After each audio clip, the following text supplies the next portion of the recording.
எல்லாம் வல்ல அல்லாஹ்வின் கருணையால நாம எல்லாரும் இன்னொரு ரமலானை சந்திக்கப் போறோம். யோசிச்சு பாருங்க, நம்ம வாழ்க்கையில எத்தனையோ ரமலான்கள் வந்திருக்கு, போயிருக்கு, இல்லையா? ஒவ்வொரு ரமலான் வரும்போதும் இந்த முறை நாம நிறைய அமல் செய்யணும், அல்லாஹ்வுக்கு நெருக்கமாகணும், சொர்க்கத்துக்கு போகணும்னு நாம எல்லோருமே ஆசைப்படுவோம். ஆனா ஒரு நிமிஷம் யோசிங்க, ரமலானோட முதல் நொடியில இருந்தே அதோட முழுமையான பரக்கத்தை, முழுமையான அருளைப் பெற நம்மள எத்தனை பேர் தயாரா இருக்கோம்?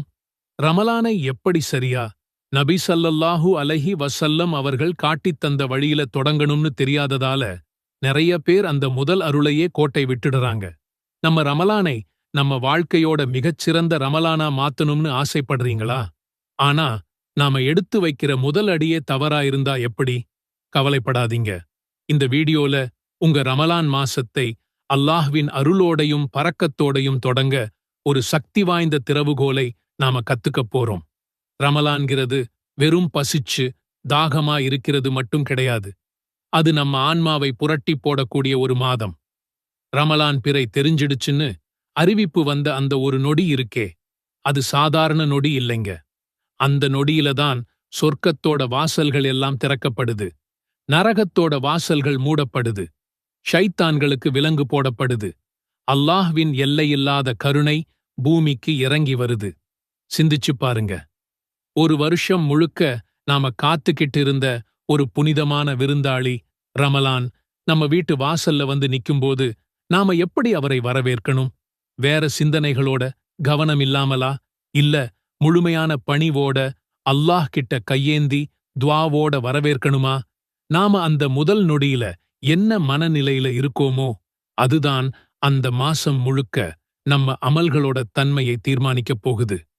ஒரு பில்டிங்க்கு அஸ்திவாரம் எவ்வளவு முக்கியமோ அந்த அளவுக்கு ரமலானோட தொடக்கம் முக்கியம்.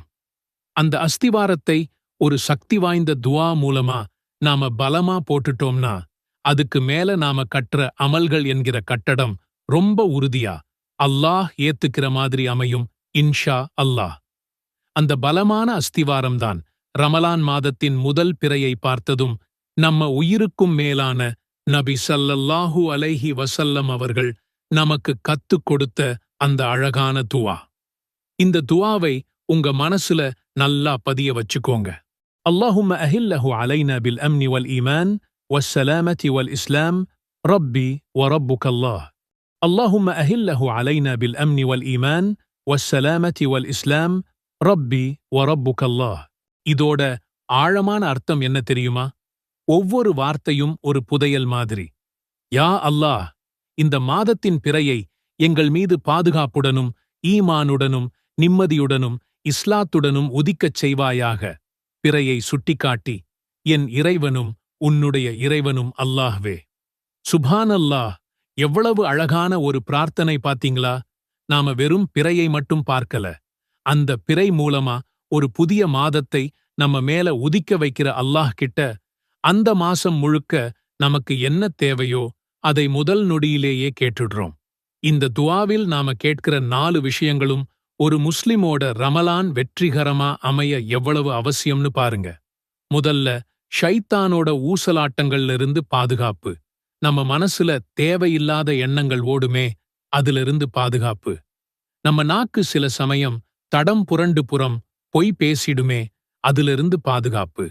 அமல் செய்யும்போது வர்ற சோம்பல்ல இருந்து பாதுகாப்பு. நோன்பு வைக்கிறதுக்கு தேவையான உடல் ஆரோக்கியம்ங்கிற பாதுகாப்பு.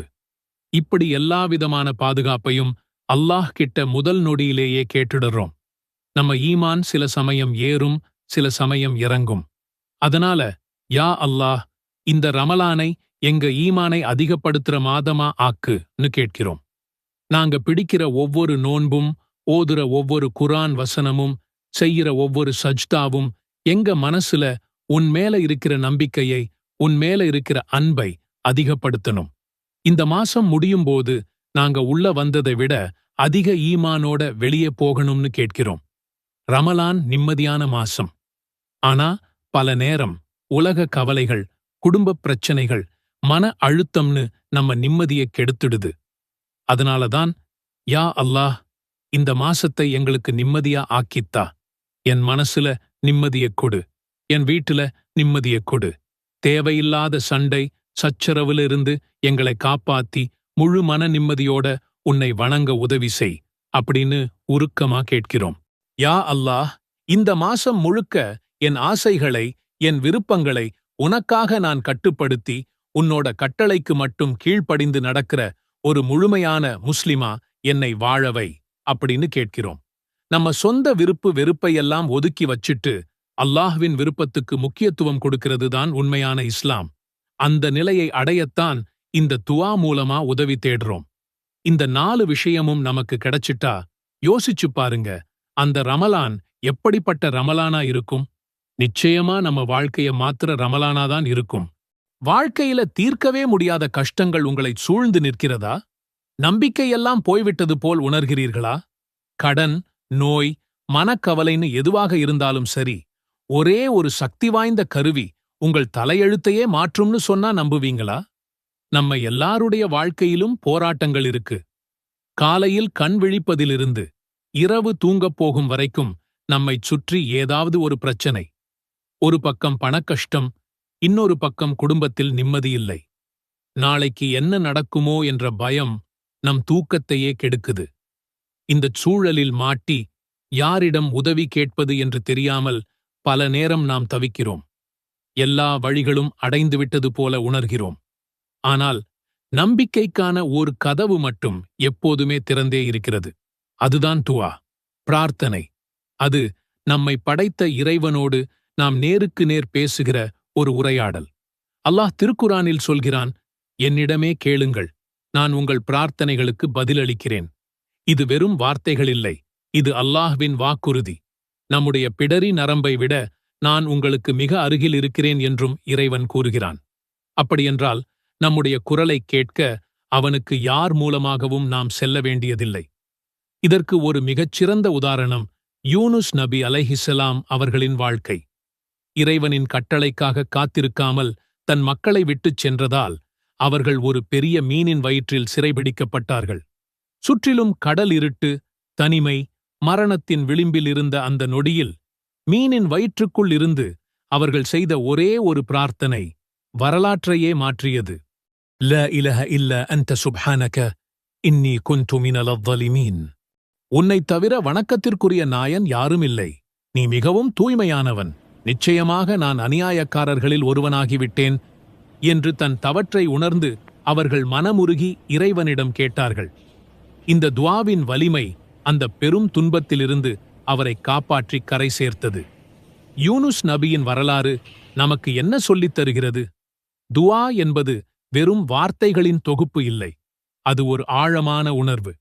நாம் கேட்கும் பிரார்த்தனை நிச்சயம் ஏற்றுக்கொள்ளப்படும் என்ற முழுமையான நம்பிக்கையுடனும் தூய்மையான உள்ளத்துடனும் கேட்க வேண்டும். நான் கேட்டேன், ஆனால் எனக்கு கிடைக்கவில்லையே என்று அவசரப்பட்டு விடக்கூடாது. பாவமான காரியங்களுக்காகவோ அல்லது உறவுகளை முறிப்பதற்காகவோ ஒருபோதும் பிரார்த்திக்கக் கூடாது. தூய்மையான எண்ணத்தோடு கண்ணீருடன் கேட்கப்படும் பிரார்த்தனை நிச்சயம் இறைவனைச் சென்றடையும். உங்கள் பிரச்சனைகள் ஒரு மலை போல பெரிதாகத் தோன்றலாம், ஆனால் அல்லாஹ்வின் கருணை அந்த மலையை விடப் பெரியது. இன்றே, இந்த நிமிடமே உங்கள் கைகளை ஏந்தி முழு நம்பிக்கையோடு அவனிடம் கேளுங்கள். உங்கள் தேவைகளை அவனிடம் சொல்லுங்கள். உங்கள் பலவீனங்களை ஒப்புக்கொள்ளுங்கள். உங்கள் பாவங்களுக்கு மன்னிப்புத் தேடுங்கள். துஆ என்பது ஒரு அனைவருக்கும் சக்தி வாய்ந்த ஆயுதம். அதை ஒருபோதும் குறைவாக மதிப்பிடாதீர்கள். உங்கள் வாழ்க்கையின் மிகக் கடினமான நேரங்களில் நீங்கள் தனியாக இல்லை என்பதை நினைவில் கொள்ளுங்கள். உங்களுக்காக காத்துக் கொண்டிருக்கும் ஒருவன் இருக்கிறான். உங்கள் அழைப்பிற்கு பதிலளிக்க அவன் தயாராக இருக்கிறான். மனமுருகிக் கேளுங்கள். உங்கள் வாழ்க்கை மாறுவதை நீங்களே பார்ப்பீர்கள். இன்ஷா அல்லாஹ்.